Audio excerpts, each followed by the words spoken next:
So, you've started a combo run, and you're trying to find the Hearthstone, and despite your best effort of using your hero power every turn, you still can't find the Hearthstone. And now your hand is filled with garbage treasures that you don't really know how to use. Even worse is that you can't even discover more treasures because your hand is full. Well, the goal of my video is to help you choose treasures from your hero power so that you don't end up in that spot. My video is structured from the best treasure to the worst one, but I wouldn't say the ranking is as clear-cut. Every treasure can be used in the right situation. My ranking mainly highlights which ones are more consistent and powerful and which ones have more niche applications. So brace yourself, it's gonna be a long one. So you can find online the full list of treasures you can discover from your hero power. I personally use the Hearthstone wiki in the Tombs of Terror page. The treasures shown in the treasure section is the complete list of treasures you can find between games. That list includes 3 treasures you can't find from your hero power, which are Stolen Titan's Secret, Sack of Lamps, and Flexplosion. There are also a few mistakes on the website right now. There should be a 2-mana weapon called Kodo Hide Whip, and Phaoris Blade should be 5 mana instead of 4 mana.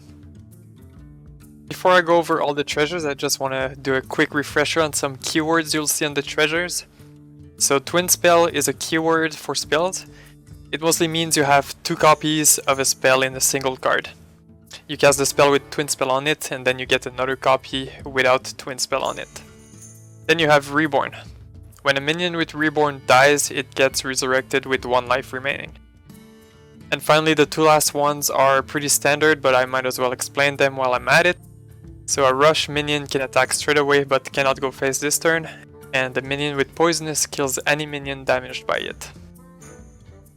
So without further ado, let's start with the treasure at the top of my list, and you know the one, it's the Hearthstone. You see it, you pick it. There's not much more to say about it, because if you're doing a combo run, you already know you need to grab it. Then the next one is my favorite one. It's Mystical Mirage. It's a 0-mana spell with Twin Spell that reads, refresh your mana crystals and get a new hand this turn. The new hand you get is a full 10 card hand with copies of cards that started in your deck. It doesn't matter if you played some of these cards already, it just looks at what was in the deck at the start of the game and it fills your hand with these cards. So this one is basically like an extra turn. Get a full hand with arguably good cards because you put them in your deck and your mana gets refreshed. Then at the end of your turn you get rid of your temporary hand, you go back to your regular hand and you keep any cards that you generated. So what I'm usually looking for with Mystical Mirage is a bunch of cards that can help me refresh my hero power. So if I replay Senior Tomb Diver, it's gonna refresh my hero power. If I play Reckless Apprentice, it's gonna cast a bunch of hero powers and it's just gonna help me find more treasures. Then something else you can do is also have board clears. It's just a really versatile tool, which is why it's at the top of my list. The next one is Bob's Bouncer. It's a 4-mana spell that reads, choose a minion and then cast Brawl. If that minion survives, fill your board with copies of it. So in case you're not familiar with Brawl, you destroy all minions on the board except the one that is chosen randomly. So with Bob's Bouncer, if you chose the minion that would survive the Brawl, your side of the board gets filled with copies of it. We want this treasure because it's a board clear, and it can be hard to clear our own board since our minions are usually better statted than our opponents and we generate more cards than them.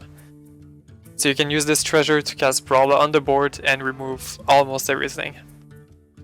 The only drawback is that sometimes you'll pick the minion that survives the Brawl and your board will still be full after you cast the spell. Which is why I usually target the weakest minion with the spell, the minion that's the easiest to kill off even if you have a lot of copies of it. So the next treasure is Stone Fox Statue. It's a 5-mana spell that reads, choose a minion and add 2 copies of it to your hand that costs 0. It's expensive and it fills your hand, which is usually what you don't want your treasures to do but the effect is strong.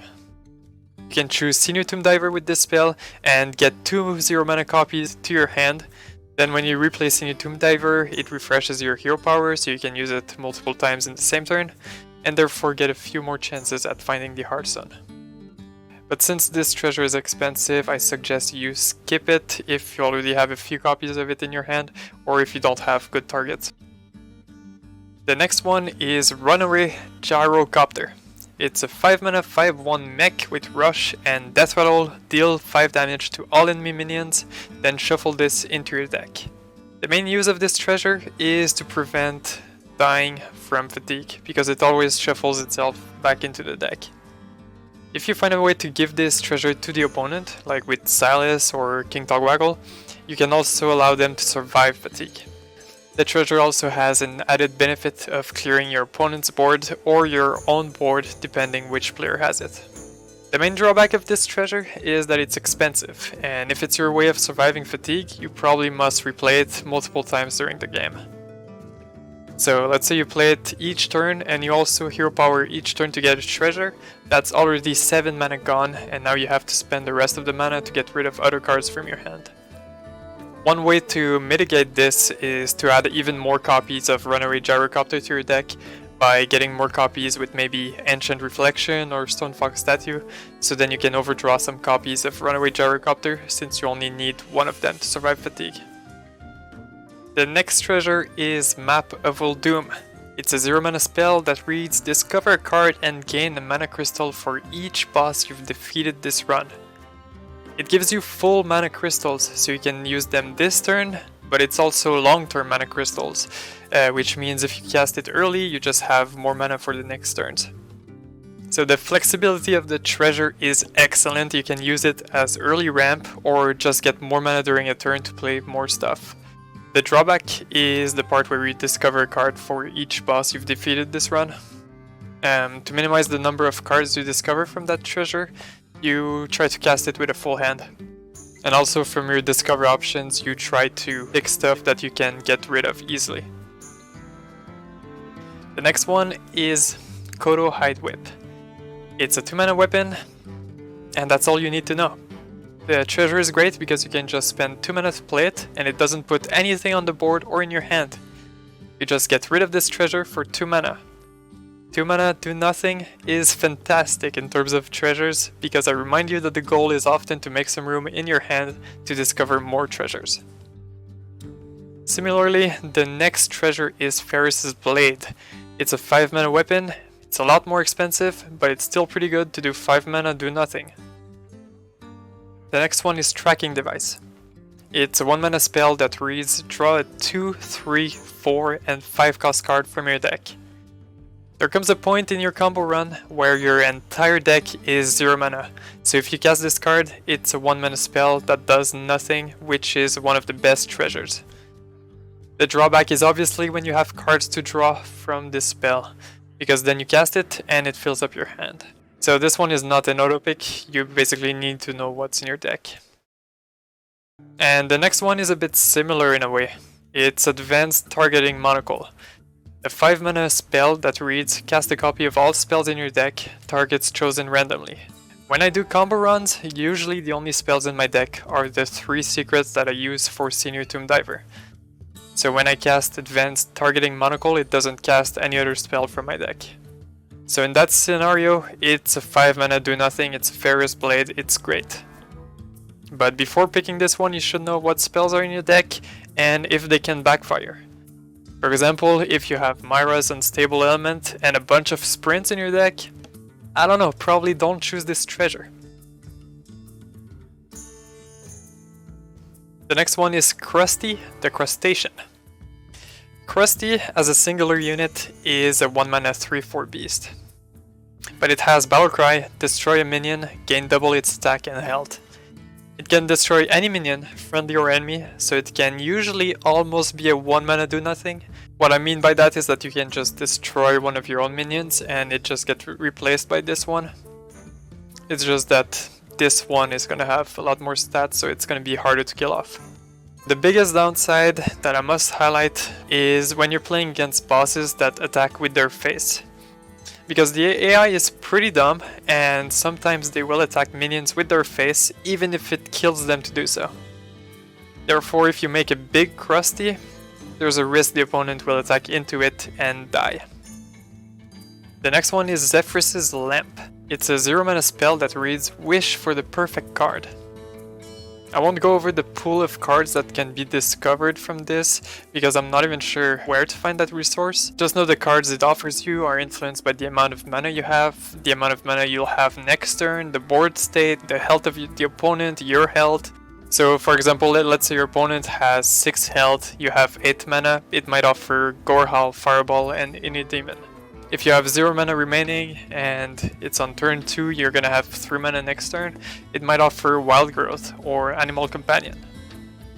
If you have a lot of minions, depending on your mana, it might offer Power of the Wild, Savage Roar, Bloodlust, you get the idea. So the way personally I use this treasure is that I often play it when I have 2 mana remaining on my turn and the big minion, like maybe a 7/7 Senior Tomb Diver. Then this spell might offer me Wind Fury, which I just cast for 2 mana. So for me, on average, Zephrys' Lamp is a 2 mana do nothing with potential upside. The hardest part about this treasure is knowing when to use it and what it's gonna offer you, but after playing it a few times you should get the hang of it. So far the most expensive treasure that we've had that did nothing was 5 mana, so it was like Phaoris Blade. Well, this one is Staff of Ammunae, and it's 8 mana do nothing. It's a 4 mana twin spell, so you have to cast it twice to get rid of it. It reads your minions have Wind Fury and Immune this turn. The main downside of the effect is that Immune makes it harder to kill your own stuff. One thing to note is that the fact its twin spell allows you to get rid of it over multiple turns by spending 4 mana each time instead of 8 mana all at once. The next treasure is Crawling Claw.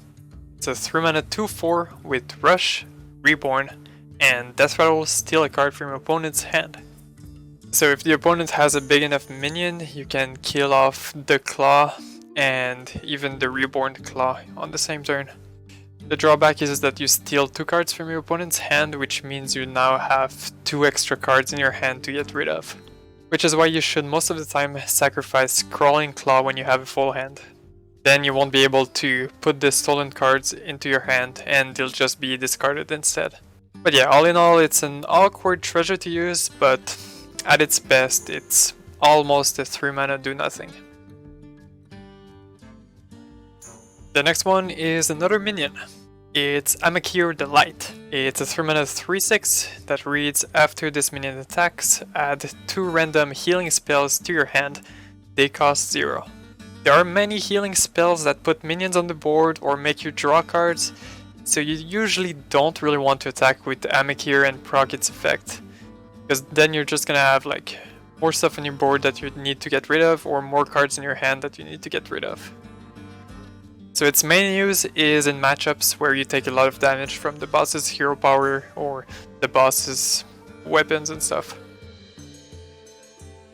The next one is Canopic Jars. It's a 3 mana spell that reads give your minions Death Rattle, summon a random legendary minion. The best case scenario is that you play this on an empty board and it's a 3 mana do nothing treasure. If you cast it on 1 or 2 minions, it's fine. You just don't usually want to make your board sticky, you want to get rid of your minions to make room for more. One thing to note is that there are minions that are banned from Tombs of Terror. I don't know the full list, I just know Major Domo Executus is on that list, so you don't have to be scared of getting Major Domo from Canopic Jars and then losing the game out of nowhere because of it. But Octosari isn't banned, so if you're close to fatigue, I don't know, it might be something to think about. Maybe you don't want to cast Canopic Jars. Even though the odds of dropping Octosari are really low, they're still not nothing. The next one is Ancient Reflections. It's a 5 mana spell that reads choose a minion, fill your board with 1/1 copies of it. Ancient Reflections is almost the opposite of Canopic Jars in the sense you can cast Canopic Jars on an empty board and it does nothing, and for Ancient Reflections, when you cast it on a full board, it does nothing, since you don't have room to fill the board. But yeah, overall this treasure, you don't usually want to fill your board, but at least there are only 1/1 copies of a minion, so the minions you summon might be easy to kill off. But yeah, it's a bit awkward spell to use, it has its uses. The next one is Staff of Scales. It's a 5 mana spell that reads summon 3 1/1 snakes with Rush, Poisonous, and Reborn. So because of Reborn, it's 6 bodies total, and they have Poisonous, so they'll most likely trade into 6 opponent minions. You sadly can't cast this spell on a full board, you need at least 1 board slot. The best case scenario is just to play it when you have 1 board slot remaining, so you minimize the amount of snakes you need to kill off. The next treasure is Locusts. It's a 3 mana twin spell that reads choose an enemy, fill your board with 2/2 locusts that attack it. It can target the enemy hero, but if you're doing a combo run, you usually don't want to kill your opponent, so instead try to attack an enemy minion. I don't know. So like Staff of Scales, you need minimally 1 board space to cast this spell. It's a twin spell, so you need to cast it twice to get rid of it. And the best case scenario is the opponent has a minion or 2 minions with 2 or more attack and 3 or more health, something like that. And you have 1 board space, you cast the treasure on the minion, it kills your locust, gives you back the board space, and then you cast the spell again. So yeah, that would like almost be a 6 mana do nothing. Next one is Blade of the Burning Stun, a 4 mana weapon. If you remember, Kodo Hide Whip and Phaoris Blade were really good. They were just weapons, you could play them and get rid of them. But for Blade of the Burning Sun, it has a death rattle that says return this to your hand. So it's a lot harder to get rid of. Like, even if you equip another weapon on top, the Blade of the Burning Sun will still get destroyed and return to your hand. So the main way of getting rid of Blade of the Burning Sun is to have a full hand when you attack with its last charge. That way it won't be able to go back to your hand. And from here on out, these are the treasures you should probably avoid. So Murky's Battle Horn is a 7 mana spell that reads summon 7 Murlocs and give them Rush. At the start of your next turn, do it again. Just summons a lot of minions, and they're hard to get rid of. Like, even if the opponent manages to deal with the first wave, there's a second wave coming. And there are also some Murlocs that can put stuff in your hand, or that are just awkward to get rid of, so overall, I'm not a fan of this one. The next one is Bauble of Beetles. It's a 4 mana twin spell that reads resurrect the first 4 friendly minions that died this game, give them Reborn. So because of the twin spell, you need to spend 8 mana total to get rid of this treasure, and at most it can summon 16 bodies. But yeah, the Reborn bodies are a bit easier to kill off, but still, 16 minions, I think it's a lot. Also in a combo run, compared to like regular runs, the first minions that die on your side of the board are still pretty strong. Like for me, usually the first minions that die are Subject 9, who's a 4/4. Then there's Senior Tomb Diver, which is a 7/7. They already have like big stats. They're hard to get rid of. But yeah, there are some redeeming qualities to the treasure. The first one is that, like Locusts and Staff of Scales, you can minimize the number of minions summoned by leaving only 1 board space. The second one is that you can use this treasure to your advantage. So I've had a run where I started the game with Doomsayer or even Weasel Tunneler, so then you can get board clears using this treasure with Doomsayer, or you can even prevent you and your opponent of dying from fatigue with Weasel Tunneler.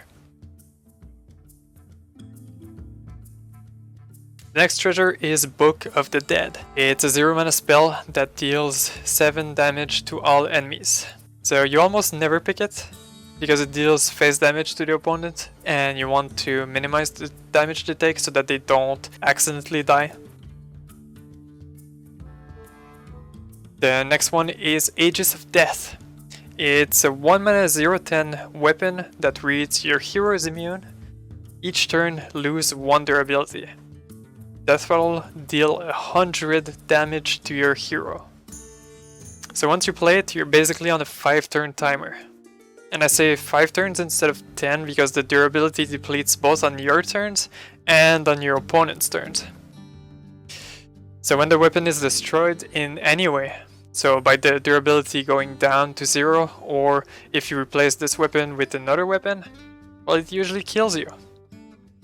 And I say usually because there are a few ways to play around it. If you destroy the weapon with Violet Illusionist on board, you take no damage because you're immune from Violet Illusionist's effect. Similarly with Bolf Ram Shield, Bolf is just gonna take all the damage for you. Animated Armor, Solid Alibi, they will make you only take 1 damage. So a more temporary fix is to just chain Aegis of Death so that the second weapon saves you from the death roll of the first one, but it's really just about delaying the problem. And then as long as you have Aegis of Death active, you can't really pick any other weapon treasure because you don't want them to kill you when you replace Aegis with another weapon. So yeah, Aegis, pretty awkward, but there are a bunch of counterplays. And finally, the last one, it's Gnomeblirator. It's a 2-mana spell that reads deal 10 damage. Also deal 10 damage to the Plague Lord when you fight it. You just never pick it because you don't want to deal damage to the Plague Lord other than with the combo you're setting up. It's a lot cooler to kill the Plague Lord from 300 health than from 290 health. Also, if you don't keep track of how many of these you cast, you might enter the final fight with your combo ready and realize you just cast too many and the Plague Lord is already dead. So yeah, only pick the Gnomeblirator if it's the combo you're trying to do. Otherwise, never pick it for your combo runs. Yeah, that's it for my video. I know it was a long one, so I thank you for watching it, and I hope you found any of this information useful and you're gonna have some fun doing some combo runs. Alright, so I'm just gonna go over all the treasures again in the same order, but really fast just to do a final recap. So the Hearthstone, perfect. Mirage, you can potentially get more treasures from it. Bob's Bouncer, it clears your board. Stonefox Statue, you can potentially get more treasures from it. Runaway Gyrocopter, no fatigue. Map of Uldum, mana generation. Kodo Hide Whip, 2 mana, do nothing. Phaoris Blade, 5 mana, do nothing. Tracking Device, sometimes a 1 mana do nothing. Advanced Targeting Monocle, sometimes a 5 mana do nothing. Crusty the Crustacean, 1 mana do almost nothing but dangerous. Zephrys' Lamp, conditional 2 mana do nothing. Staff of Ammunae, 8 mana do nothing. Crawling Claw, minion that must be played with a full hand. Amakir the Light, minion that shouldn't attack most of the time. Canopic Jars, 3 mana do nothing with an empty board. Ancient Reflections, 5 mana do nothing with a full board. Staff of Scales, 5 mana do almost nothing with a board almost full. Locusts, 6 mana do almost nothing with a board almost full. Blade of the Burning Sun, 4 mana do nothing but you must destroy it with a full hand. Murky's Battle Horn, 7 mana, fill your board with garbage you don't want. Bauble of Beetles, 8 mana, fill your board with sticky garbage. Book of the Dead, 0 mana, deal damage to the enemy. Aegis of Death, 1 mana weapon that kills your hero unless you have the counterplay. Gnomeblirator, 2 mana, ruin your combo run. That's it. Thank you for watching.